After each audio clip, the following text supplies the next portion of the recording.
extraordinary so that we deal with the panic and ensure that we interact with different stakeholders based on facts. Because there are a number of perceptions, Minister, around us. It will help us that as we spread the message, we spread it on the basis of facts and be able to counteract the wrong narrative that are being propounded by other people. I must indicate, Minister, that they know how to deal with this. So we'll allow now the Minister to then take us through. I'm sure after him, we'll all be able to, we're all properly informed and we are able to handle this matter with greatest care. Minister. Thank you very much. The chairman of the school board, the school principal, MEC of education, MEC for. We have introduced the head of Department of Education, Dr. Nzama, and then Dr. Shabalala, head of health. I've also got two colleagues on the site.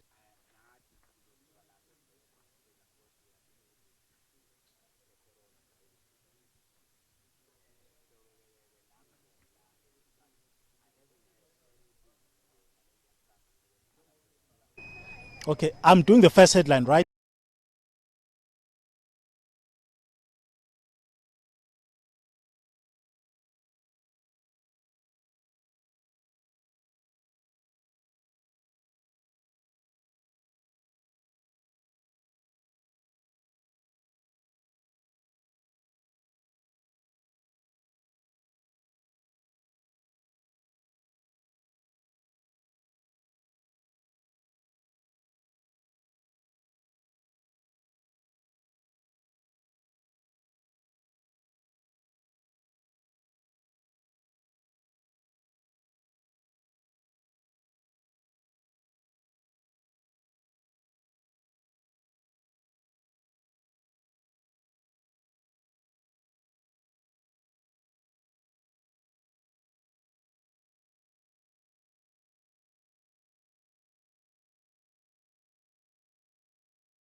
Cases if anybody contracted the virus so that you can act immediately.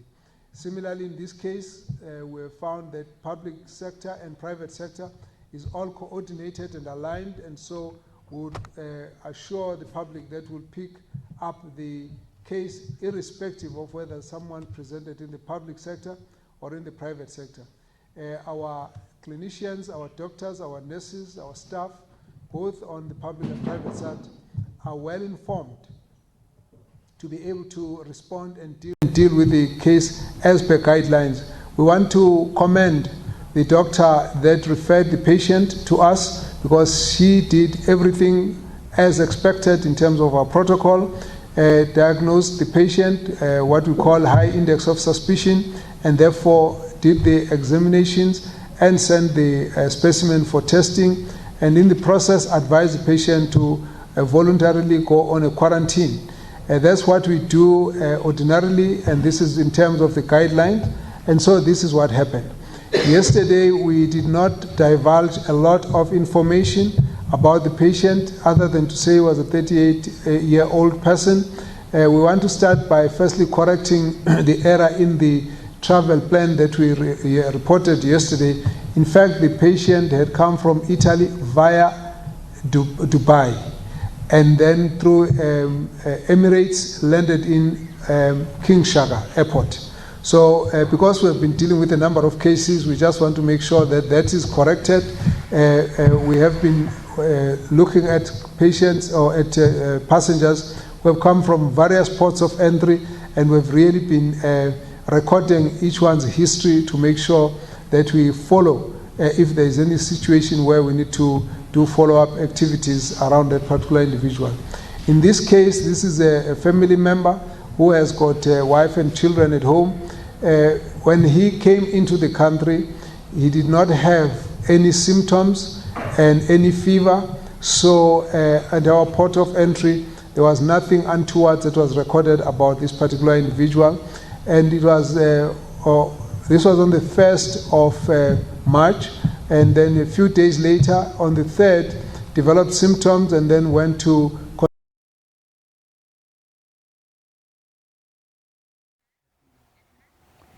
We apologize for that cut in transmission. We're going to try and get that briefing back for you. Minister William Kize addressing the media and in the beginning, just speaking about how the doctor who diagnosed the patient with the coronavirus followed the right steps in diagnosing the patient and also asking them to self-quarantine.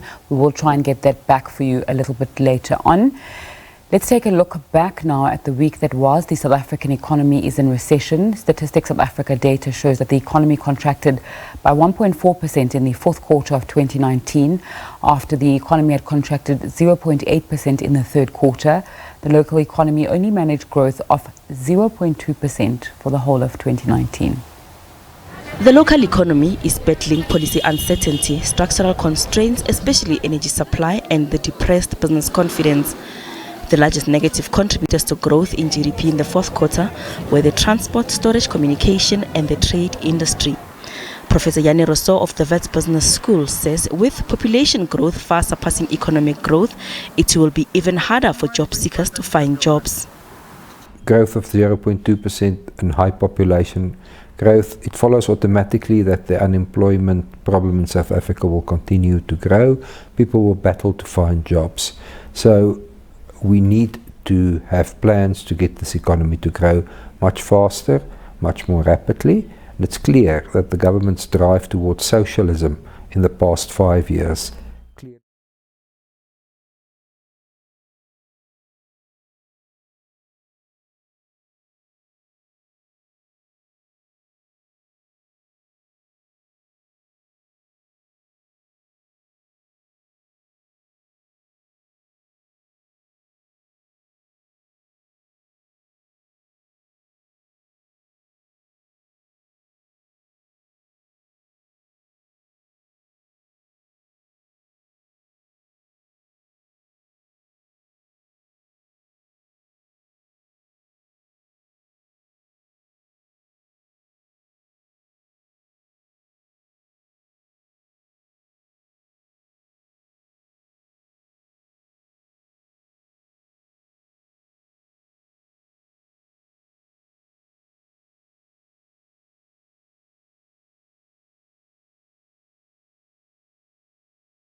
of the spreading virus. The virus and the measures that are being taken to contain it will surely. Everyone who comes into contact with person in the past few days becomes a part of the contacts, and so until that person is testing positive, we observe those who are in the immediate ring outside the individual. As soon as that person is confirmed positive, we then target all of those who were close contacts for testing and surveillance, as well as also encouraging them on a voluntary quarantine. And depending on the severity of the outbreak, we might actually take them out of the area and put them somewhere else because of the nature of the circumstances under which they would have been infected. So in this case, we will have the family tested. Already that work has already been done. The closest of the contacts would then be those who are part of that household. And then I will not speculate further other than to say we do create a very tight web network of all the contacts on a day-to-day basis, targeting those who could have been in contact with the patient at the time that they could have been infected. So it will extend to those who were part of the vicinity of the individual during that flight that came from Dubai. And again, it's not to cause panic, it's just to say we would encourage them to come forward so we can just work together, just make sure that we screen them and that they are tested. And this must be treated as a matter of public concern and a sense of responsibility to come forward and disclose if you are part of that, so that you can quickly check. We don't expect that every one person who's infected with the virus will be infective to everyone who come across them, because the form of infection is what we call droplet infection. It's got a limited distance to which the droplet from the fluids coming from the mouth through sneezing, through talking, through coughing, would actually reach someone who's beyond 1.5 meters away. And so because of that, we tend to then be very scientific and limit the exposure to the immediate contacts. And then once those are tested, if they're all negative, then of course we all go home without any worries. If we find any one of them who's positive, we then take that one into the center, and then we recreate the concentric ring again around them of the immediate contacts. We want to put it very clearly that it's the contact of the person who's tested positive that we get concerned about. But contacts of contacts are not our immediate concern, because scientifically it is not possible to spread to all of those unless their contact was himself or herself already infected. So that is what message we're trying to bring to the community around here. And the issue is that we need our communities to work with us as we deal with this problem. We just want you to know that our team of surveillance is very attentive and vigilant, so we will always move around to move to the people who need to be given the attention and testing and so on. It's a very thorough process. We have here with us our team from NICD and the whole team that is part of this response. Where in this case, therefore, we have asked that the school need not be closed, and that the parents need not panic. And also we accept that there would have been kids who would have had flu-like symptoms before this incident. We can just get them checked, but looking at the way this instance has evolved, it's very much unlikely that there would be someone who would display symptoms outside the contacts that were immediately in contact with this particular individual. So we just need to check that, because we now need to be very certain about it. So we then will not be testing any of the children in the school. We will also not be closing the school. We also recommend that parents must just have a high level of observation, so that if there's anyone they are concerned with, we can consult the medical teams and deal with it. Having said so, we also are assured that the province is very well ready to deal with this particular individual. In this case, our reports are that the patient is not very sick, actually. And ordinarily, you could even have treated such a person outside home, were it not because we're dealing with this new novel coronavirus. So we've taken the patient to hospital. But what would happen to the patient? The people in the hospital are already well kitted with what we call protective gear, protective clothing, so that no fluids, no droplets will actually enter the patient, the body of the health worker, and then they look after the patient. If the patient is treated and gets better, that patient will be free to go home. That will be the end of quarantine and any form of isolation.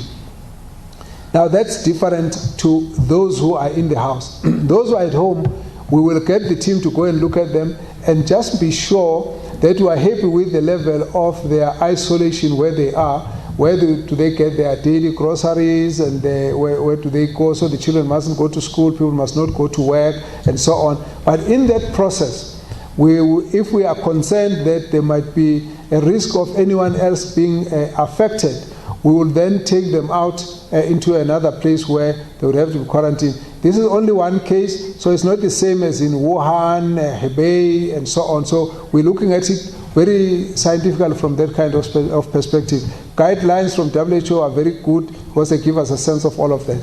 In this case, therefore, the Department of Health, today we will be addressing the staff just to make sure that they understand that this is a normal treatment of people, just needs higher level of protection, and therefore if more people come, they must not panic, they must not fear, and that there is a way of ensuring that there is no risk to the staff in this case. If we are aware of the patient, the risk to the staff is actually much less. So we're going to be assuring them of that, and the department, as we speak today, is already working quite hard with these teams to look at all these contacts that got to be traced.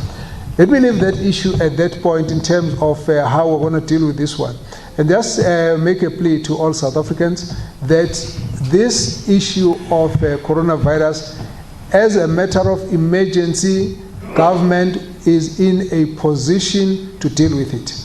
We need everyone to take the basic precautions where we make sure that we wash our hands frequently and that we block our mouths with tissues, handkerchief when we cough or sneeze, and therefore make sure that we keep a distance. If somebody's coughing, you need to keep a distance about 1.5 meters away, and so on. Otherwise, we're also encouraging people to frequently wash hands. If you are in a health setting, we keep more of what we call the disinfectants nearby so that people can keep cleaning their hands and so on. When somebody has been to the bathroom, somebody has been doing something, please make sure that your hands are washed and clean. That's the basics. And secondly, we must stop spreading fake news that either ridicule the efforts of the health workers or that frighten people or send stories around. You get voice notes of people who now are experts on coronavirus. They tell you that a coronavirus has been confirmed in their village, and others, they've got a coronavirus that's been confirmed by their friends on WhatsApp. All of those kinds of things are not helping South Africa. We are saying that the people that we came to meet are actually going to constitute the response of South Africans to the coronavirus infection. Whether we are able to contain it depends on the community in South Africa, particularly in this area where the case has been spotted. If it's spotted in any other part of the country, we need those communities to be well informed so that they do not panic in the wrong way and end up causing more problems for ourselves. That is the main issue. The president has called and appealed for all of us to have calm, and so we need to be able to do that. I'm very pleased here because I've actually had a discussion with the Premier of the province and MECs. They will be taking forward the information campaign to meet various stakeholders so that people don't feel that they are alone. I said to the parents that it's actually totally understandable for parents to feel that they will be anxious. If it is your child, you don't want your child to be put into harm. Therefore, the parents do have to be concerned, but in the process of being concerned, please be aware you are not alone. We are all together in this, and the best way government can fight the spread of coronavirus is an alert community that responds to the guidelines, that works together, that is united, that is able to spot the problems, deal with it, that will not stigmatize those who are infected. We must never allow a situation where children start pointing at another child and say, don't play with that child, he's coming from quarantine. Don't play with that child because the mother has been tested for coronavirus. Don't play with that child because their school was closed because of coronavirus. It will be most destructive. In fact, coronavirus doesn't stand to destroy South Africans, but fake news, disinformation, stigma, and a lack of cooperation and disunity, that's what's going to cause us a problem. So we have been very pleased with the response of the community here. Everyone has been able to raise the concerns that they've got. These are normal concerns that we must keep sharing every day. And therefore, we've been able to clarify a lot of issues amongst them. I want to then say to the media, there's been a lot of support and cooperation from most sectors of the media. Please keep up that good work because South Africa depends on correct information coming from you. We also want to request you, we've got enough experts, clinicians, we've got virologists, we've got epidemiologists, we've got all different specialists that are open to come and give you information. Use them so that we don't use people who are going to be coming here as fearmongers and spreading wrong information. So we have also heard rumors that there might be other people who are infected, who are in contact with this particular individual. We're actually going to detail. So I can give you an example. Yesterday, we had a story that someone in this area was also having serious symptoms. So we went and called the doctor. I was saying to the parents, I got my report around 12:30 last night, and the doctor took us through the details of the presentation of this individual and also the contacts around the individual. We're quite satisfied that it doesn't constitute a suspected case. It constitutes a person who's got symptoms that you must go for screening, check them up, and just be sure that they don't have coronavirus. If they do have, we'll follow it up and see what is the problem. So anywhere there's suspicion, somebody called and said there's a patient in Addington, or some people were saying, oh yeah, we've got this patient. We don't have. What we've got are people who are sick all over, and we must just, if we're concerned, let's make sure that the authorities take the necessary precautions, that the clinicians, the doctors, the nurses examine them, and then they follow them the right way. The other story that's been making news again has been the story of a mutiny in the Defense Force. They will not fly to China. Again, because media has got protection of not having to divulge their sources, we can't even know where they would have got such a story. We're not aware of it. I've spoken to the Chief of Defense, I've spoken to the Surgeon General, I've spoken to the Minister. Everybody dismisses it as lies. And in this case, our plans to get our people from Wuhan are still on course. We did say it's going to take us 7 to 10 days. We're working through that because there are lots of supply chain issues, contractual obligations, details of flight arrangements, the plans of getting permissions, and all of those issues. You need to really make sure that these things are impeccable and people will go out there and then fetch the team. The Defense Force will conduct this evacuation, is their mandate, and the quarantine is going to be handled through the Department of Health as well as South African Military Health Services. All of those issues are on course. We were asking South Africans to be brought back, not because we were unhappy with the way China has treated coronavirus. In fact, China has been the best. 80,000 cases, 53,000 have recovered. 30,000 are still on treatment. In the next few weeks, China will have a minimal number of people who are having coronavirus. In addition, we have seen that the numbers of new infections in China is reducing. The numbers of deaths are also reducing. We're seeing that other countries have got an increase in the numbers of new infections and numbers of deaths. We'll observe that. We want to be, as South Africa, amongst the countries where we'll discover the cases of coronavirus, contain them, make sure that the people recover, and limit the spread. We don't want to see any of the South Africans' lives being lost of coronavirus because we've seen that it can be treated somewhere else. We also want to reduce the numbers of people who, when the infection is spotted, must also be affected by it. We are determined to do that. We want to make sure that South Africa is amongst countries like Vietnam, where there are 16 cases reported and all of them recovered and they're done with it.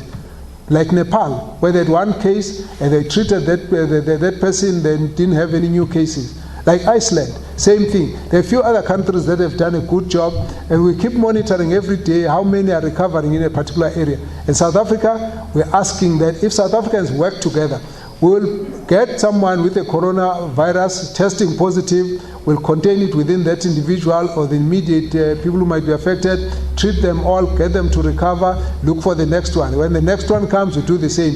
Discover the individual, treat the person, don't stigmatize anyone, make sure that the virus is stamped out. The truth of the matter, no country can ever stop coronavirus from reaching its shores. And it is not the failure of our health system. Some of the people have said to us, well, your health system is full of challenges. And we say, yes. It's overcrowded, yes. There are long queues, yes. Yes, all of those issues we are attending to. But we're dealing with an emergency here. To deal with that emergency, we don't have to quibble about the weaknesses of our system. We've got our strength. That is more important than our weaknesses. That's going to help to make sure that we can contain this virus. We can do it as South Africans working together. We have said to the team of parents of the community here that the team South Africa that's going to fight coronavirus starts here. It is those communities, it is those parents, it's those children, it's the health workers, it's officials in different government departments, it's the media, it's the public, it's South Africans all over that must make sure we defeat this coronavirus. We have seen a number of epidemics, and I was giving them an example. In this country, we have dealt with a number of them. When we were to deal with an outbreak of malaria, we were able to contain it and reduce it quite drastically. When we dealt with cholera, we dealt exactly the same way. We had to deal with listeriosis. We had to also deal with the issues of Ebola. Wherever they happened, we were there as South Africa, we were ready. So for the outbreak, we are ready. When it gets to a point where it is so high, we can then start worrying about the new resources that are needed and whether we need to create new facilities, infrastructure. We're not there yet. We only just confirmed the first and the one case. In 2 months, we're one of the few countries that have done that. 86 countries today have got this coronavirus, but we are amongst the last ones. We're simply saying South Africans can face this and deal with it, and therefore the message to everyone is that we can fight this, we can fight it together. Going into the future, when coronavirus becomes endemic in this country and other countries, we'll obviously need to build in new systems and resilience and probably new resources, new approaches. Maybe by then there'll be vaccines, maybe by then there'll be other interventions. We hope that scientific researchers will be able to help us at that point. But we are saying it is possible to contain this virus. The fact that we have been able to meet with the parents, everyone is positive here, does mean that in fact sitting here as South Africans, we can actually spot the infection and deal with it. So we are on the lookout. We're not recommending closing of schools, cancelling of matches and so on. We need to talk to the churches, we need to talk to sporting bodies and all of that and consult what can we do, what should we do into the future. But right now, we just want to say South Africa has only confirmed one case.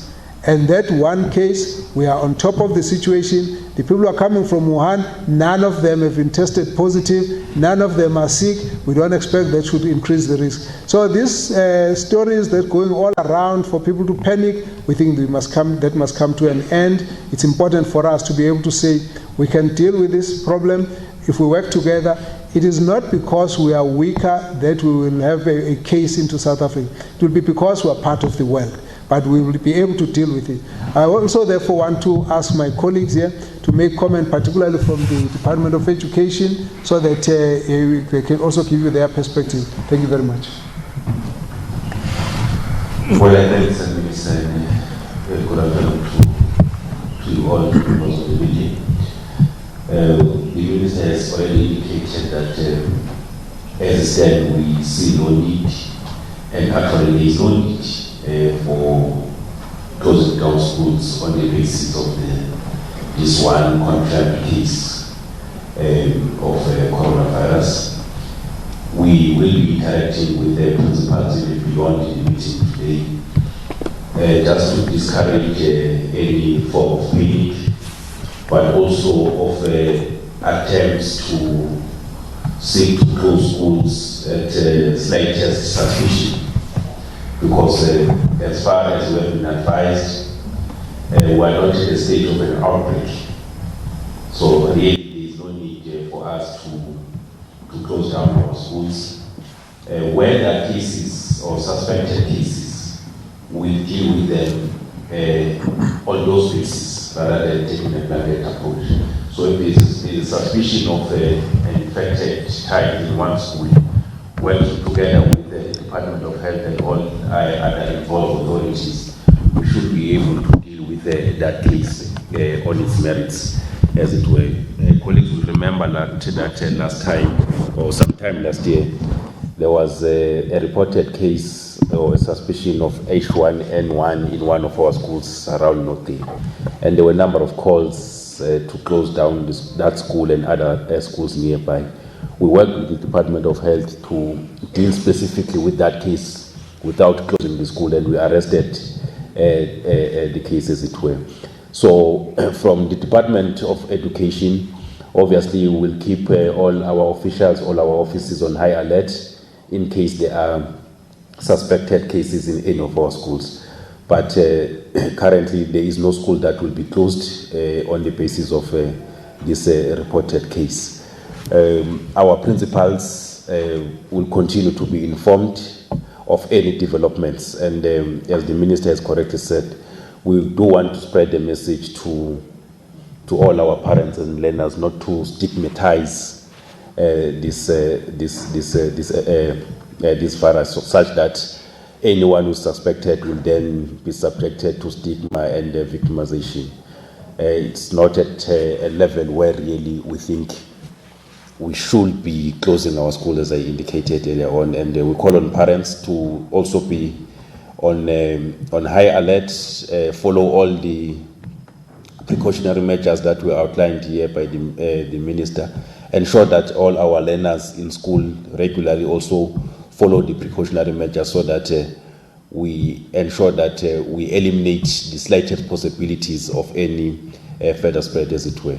So that is the message that we have from the Department of Education, and any form of further communication will come from us directly, from the MEC as well as the HOD, so that we also eliminate the fake news of this circular or that circular being circulated now, calling for the closure of school and all of that. There is no circular that has been issued to close any school in KwaZulu-Natal. Any further information with regard to this will be duly communicated to the public by myself or the head of department. Thanks.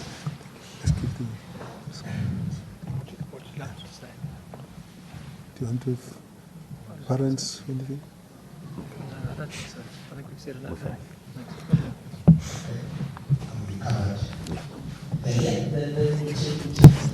Okay, thank you very much for this. Our request was to assist me with the roll call. We'll be taking questions. You introduce yourself by the name, surname, the house you're coming from, and then the question. Thank you. You are muted. You are 1. You are 2. You are 3. You are 4. You are 5. Number 5, 6, 7. Looks like everyone wants to pass, but I will start with 1.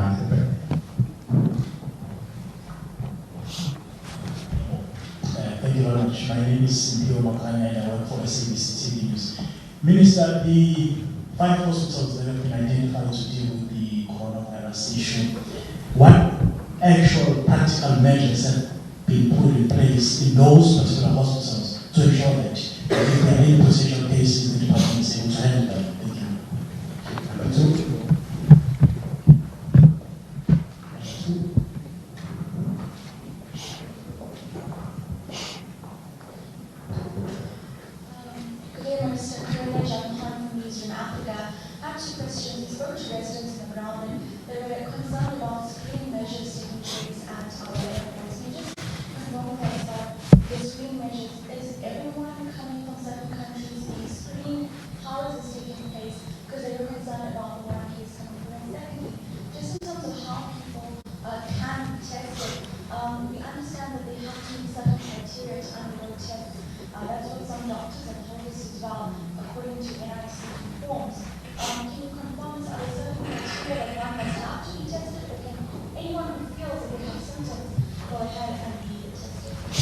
Thank you. Number 2. Independent on Saturday. A bit of a follow-up on that previous question. If somebody voluntarily wants to be tested, what is the procedure they should follow? What are the recommendations? What if they wait in a waiting room full of other people, for example? Are there measures that they should abide by to do it safely? And secondly, the helpline. We've been trying the helpline all morning and having difficulty getting through. Rings, and then it goes dead. That is 0800 029 999. And folks. Greetings, my name is Oscar Nduma. I work for Business News. Mr. Richard Durana was here, sent a statement yesterday, shortly after the first case was confirmed. He said that, so this question may be appropriate for the NC for Health. He said that there is a lack of parliamentary oversight in regard to the 4 treatment centers that are here. Can you get details on that? You also suggested that there was no dedicated budget for equipment and protective gear at these dedicated healthcare centers. Can you transparency on that. And perhaps one last question to school officials. Sorry, who said that? Mr. The one who was here. Oh, I see. And so can you just get clarity, will the school be open then following today's meeting? Thank you. 5. I'm your team's Kabir Singh from News 24. While there has been one person confirmed diagnosed with coronavirus, can you tell us how many people in total have been quarantined that you know about? 6. Yeah, but Mr. ANC, I know you said you don't worry about the contacts of the contact you deal with, the main contact. You don't worry much, if I'm not mistaken. But we didn't put it like that. Okay. We said they are concentric circles. Okay. You first concentrate on the first one, then once it's positive, then you deal with the next one. So there's a layer by layer. Okay. But as a follow-up to that, I wanted to check perhaps from the school, just it's a clarity seeking question really. The children of the said patient come to school this week, or when the parent returned from Italy, did they come to school during the course of the week? And then number 2, are you discouraging South Africans from going to Italy, or for people who come from Italy to come to South Africa? Bearing in mind that most of the cases that have been reported in Africa, most of them emanate from people who have been to Italy. And also, if I were to proceed, I know you disputed that Wuhan story about members of the SABC not willing to man that aircraft. You say processes are underway, but when exactly do you anticipate that those who are coming from Wuhan will land in South Africa? On the issue of mistrust, don't you think that perhaps most South Africans do not trust the public health system? That's why they seem to be reluctant in believing what the government says when the government says it's right. Number 7. Hi, my name is Shankar from the newspaper. What I wanted to find out I'm happy to answer that.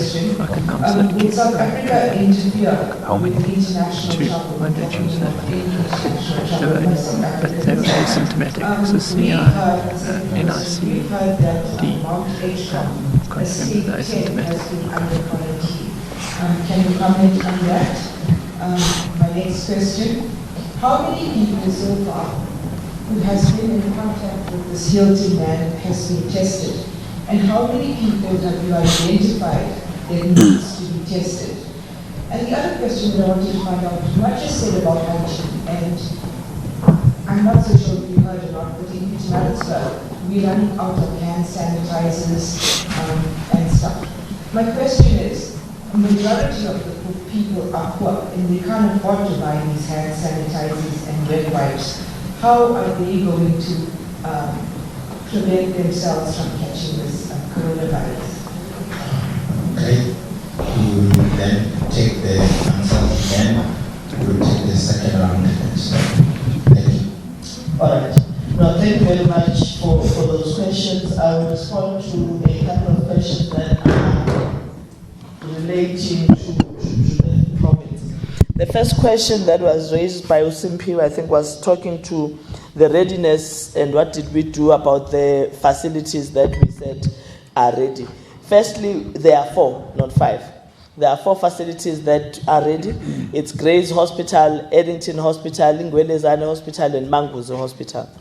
We have had to go to all these 4 facilities to ensure that their isolation wards are wards that are actually up to standard. And the reason why we have identified the 4 facilities in particular, it's because at this point, there are the 4 hospitals that did not require us to actually build isolation wards or to have to renovate a whole lot more. So we decided those 4 are sufficient for now.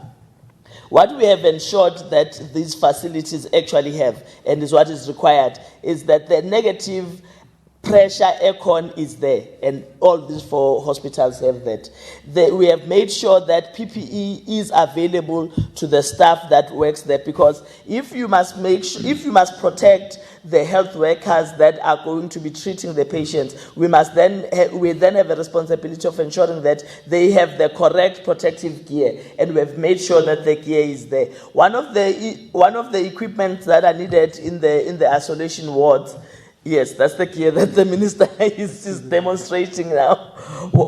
Some of the equipment that is needed in the wards is something that is called autoclaves. We have had to make sure that that is available in the facilities. However, it's not all the 4 facilities that will have autoclaves. What's important is that the waste management part of it is managed correctly, and there's protocol that is followed, and we've made sure that is done. We've also trained our healthcare workers. We're not just talking about nurses, we are talking about nurses, doctors, ENs, everyone who is there. We've had to train our cleaners, we've had to train the people who are collecting the waste, because remember, the chain is long. It doesn't stop just with your nurses and the doctors. So we have made sure that all the facilities are ready in that regard. The HOD earlier on spoke to other facilities outside of the 4 that we have made sure that are ready for in case there are emergencies, with 2 isolation beds here and 4 isolation beds there.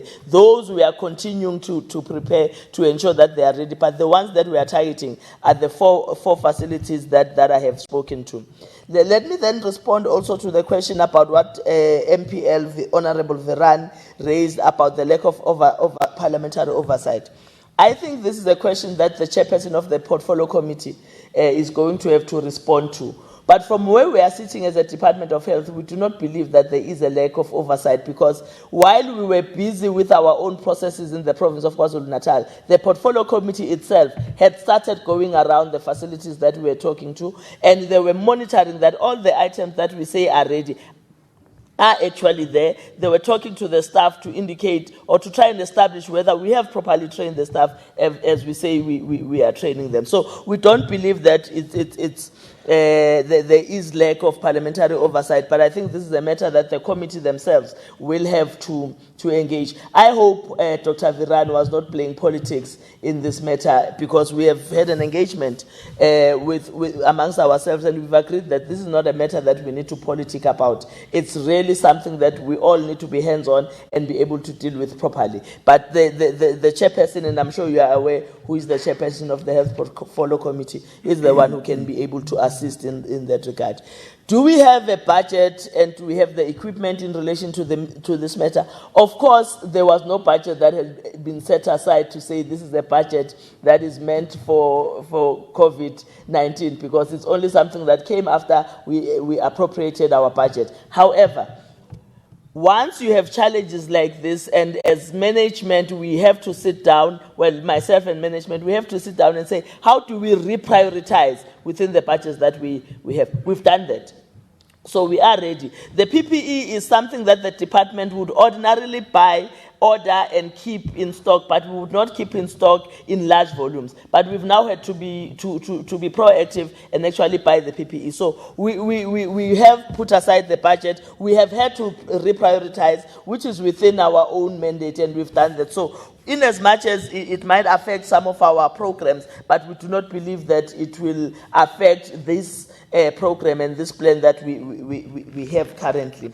The last point and the last question that I think I want to talk to, although the minister and the team I think will speak to how many other people are in quarantine. There's a question that says in Hillcrest or in eThekwini, there is a group, Mount Edgecombe, yes. There is a person that has been, no, actually you said Mount Edgecombe is quarantined, but no, there is one person. What the minister was talking to is that the contacts of the people who's positive, like he said, it's the inner circle, are all rounded up. At this point, we've established that there are 18 close contacts to that person, and all of the 18 have been spoken to, all of the 18 have been tested as of last night and this morning, and have been all requested to self-quarantine while we are waiting for the results. So that person in Mount Edgecombe falls within the group of the 18 that we've been in touch with as the Department of Health. Okay.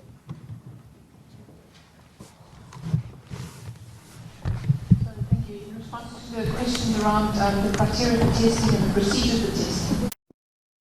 The NICD publishes a case definition, which includes symptoms. That's Dr. Kerrigan McCarthy from the National Institute for Communicable Diseases. Criteria include symptoms, and so that's a fever, you talk to the screen of my AirPods, or you want to plus travel history within the last 14 days to an area where there is community transmission, and that list is updated regularly.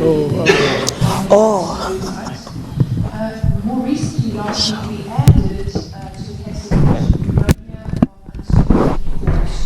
so if an individual presents with serious pneumonia or critical care pneumonia, there may be an indication for testing for COVID disease. Then in addition to this, we will commence either early next week or from the 1st of April, depending on when we can arrange the reagents for the testing, to include coronavirus disease in our panel of tests that we perform on surveillance testing. So we have a number of surveillance programs looking at severe acute respiratory illness and influenza-like illness. These are amongst outpatients, illness amongst inpatients. We have what we call sentinel site surveillance programs, either at public and private or at GP practices or primary healthcare clinics, where clinicians select patients who meet these criteria and then submit specimens for testing. With regard to the question, can anyone just walk in and test? A person would have to meet the case definition in order to test, and therefore they have to undergo a process of evaluation by a healthcare practitioner. So testing cannot be done randomly. There's a good reason for that. During outbreaks like this, there's often the phenomenon of the worried well, where people develop mild symptoms and they may not have travelled, and then they are concerned and then want to undergo testing. And this, of course, would use up resources, use up test kits for people who may want them and need them better. So we are also in a continual process of revising the case definition in keeping with the international trends and also with local surveillance patterns. So should, for example, and let us hope not, but we find community cases in a certain area, we may then broaden the case testing to include that. Thank you for the comment around the NICD helpline. I know that our helpline is swamped with calls, so I would ask the public to be patient. We are in the process of employing and contracting an agency to support us on this. Thank you.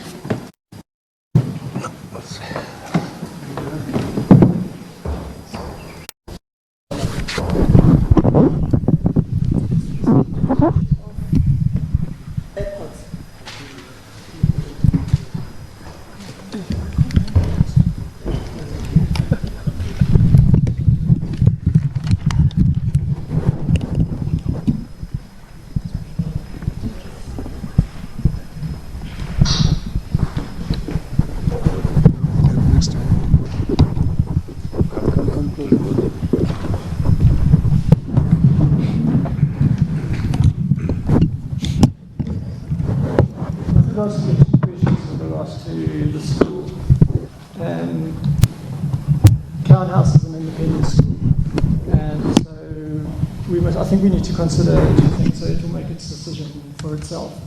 However, having said that, I think we need to understand that this all happened at between 3 and 4 o'clock yesterday afternoon. So Crown House took a decision where it erred on the side of caution. In and around the time that was happening, we were in discussion with NICD, and they, without doubt, cautioned us that we were being incredibly cautious, and it wasn't necessary to close the school. Whether in fact we will continue to have the school closed, we will engage with NICD and we will make an informed decision. We have a careful tasks team, we have medical people within that task team, and we will make a decision over the next few days as more information comes to light. With regards to the children coming to school, Dad came into the country on Sunday. The children attended school on Monday and Tuesday. Both children have been confirmed by NICD as well as medical practitioners that they are asymptomatic and always have been asymptomatic. They don't have the symptoms. Dad went for went to the doctor on Tuesday, and on Tuesday when they were then removed from the school, his results came out on Wednesday, and that's when we acted like we did. Well done. There was a question about where do people come from Wuhan. On Sunday, I did a press conference. I said the planning team of ministers had given them 7 to 10 days. You can ask the question even before the end of the first 7 days. They will be coming back. We'll announce when they are back, that they are. So I don't think we should get too worried now. The problem is very soon you're going to want to ask when is such an agreement going to be signed, when is, I think give us a space, 7 to 10 days we said. We started counting from Sunday, that is Sunday, after Sunday we started counting, so they will be coming back. The issue around the testing at the airports, this approach is basically guided by international norms and WHO guidelines. So we are focusing on the areas where there's a higher load of the infection that has been detected, and so we tend to ask pointed questions, do self-disclosure, and that's the first way of elimination of any symptoms, is to ask the patients if they do have those symptoms. And exposure in the same way. We think that people are going to be giving us information that will help us to decide whether they need to be tested or not. On most of the times, everyone who comes from the airport, who comes into the airport, we actually will ask them questions. We'll also look at whether they look sick, and we test their temperatures. If we think the temperatures are abnormal, we then take that process forward and get them to be examined in the airport by the Port Health authorities. So that approach remains standard. The number of ports of entry that were to reinforce and give additional information to and give additional gadgets, and so we are monitoring all of those. The disturbance happened in one of the airports in the Beit Bridge area. We already had reinforced it beyond Port Health staff with military health services, and therefore we are just doing a reconciliation to see if there are very many people who would have been affected. What we believe was a major issue, there was largely the delay in the entrance of people. But we going into that matter, we did take action on those officials, and we want to send a message as well. And we hear this is a matter of public health and safety concern, and so we would like our officials to act as guided, that people should not disturb the screening process, because it's got very serious implications to the public. So that those processes in the various airports will continue. We have not called for any cancellation of any trips. We have not called for any airlines to be grounded. We have not called for any visit to a particular area to be banned. We think we need to take our own precautions, because if you look, there are many countries who actually stopped aircrafts from flying into China. They've got their own infections still going on now.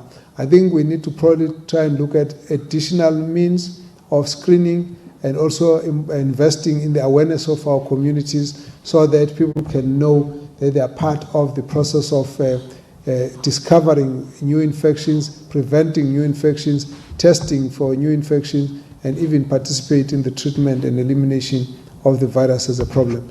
So we would say from where we sit, those precautions are fairly balanced precautions based on the WHO standards, and they will be in place. There's no decision to be drastic and stop major activities, as it were.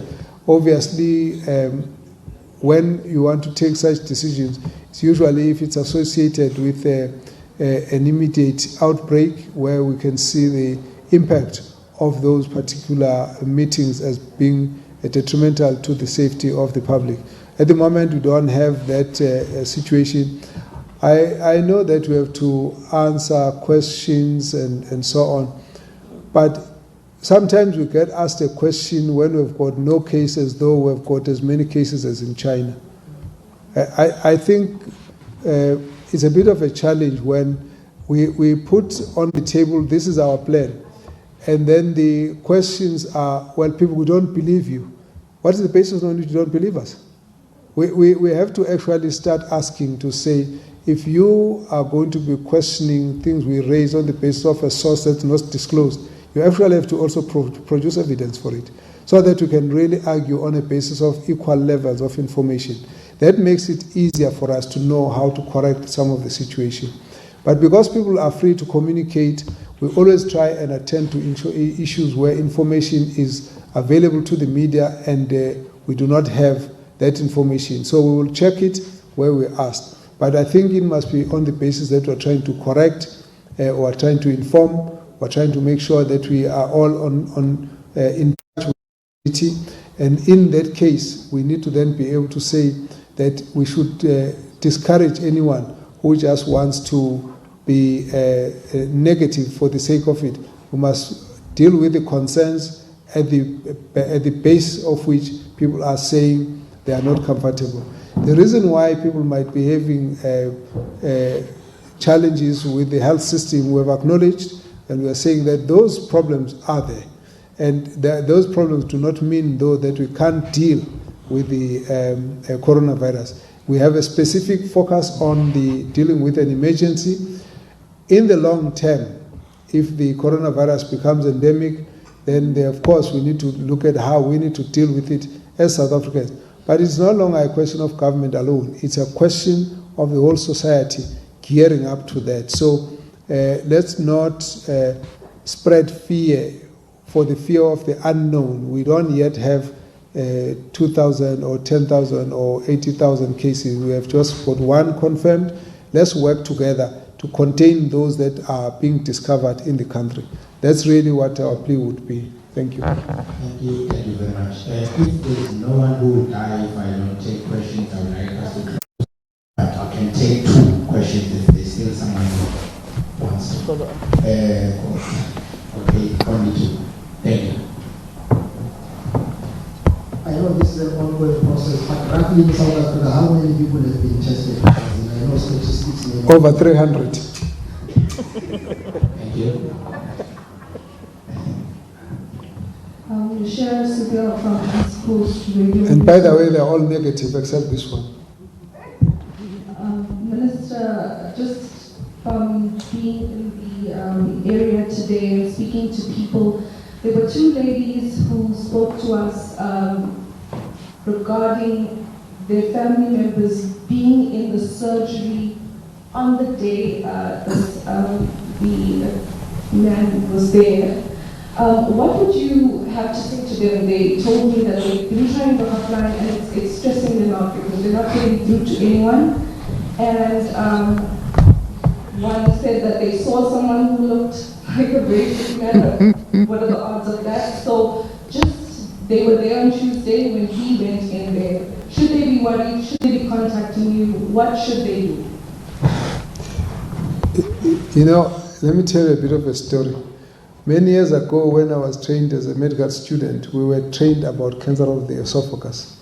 It was said that you would have difficulty in swallowing, you would have a pain on your esophagus, etc., etc. The following day, when a number of students had those symptoms. Now, the human nature makes people always worry about the worst that can happen. So it's not abnormal when people are worried about that. It's normal. So what we're going to request you to do, give the contacts to this team. We're going to actually tell our tracer team to contact them. Let's just be sure that it's possible to find out if they need to be in the contact list or not. Who is concerned because they say they couldn't phone through, that's fine, now they found you, it's okay. You will then just give them these details. Anyone who's concerned, we mustn't dismiss it. We will not do that. It's actually, it would be irresponsible if someone is concerned and you don't sit down and find out why. Because we rely on disclosure. Anyone who must first be worried. If they're worried, then we want to know why. Then we must assure them having eliminated the possibility. So any one of you who would have come across someone who says, oh, I was in, so just refer them to us because we will then try and help them through. Don't feel, they're not, there's nothing serious here, there's no crime committed. All we want is to make sure that we maximize the chance of them being tested, but we don't just test anyone. We have to first check what's happened.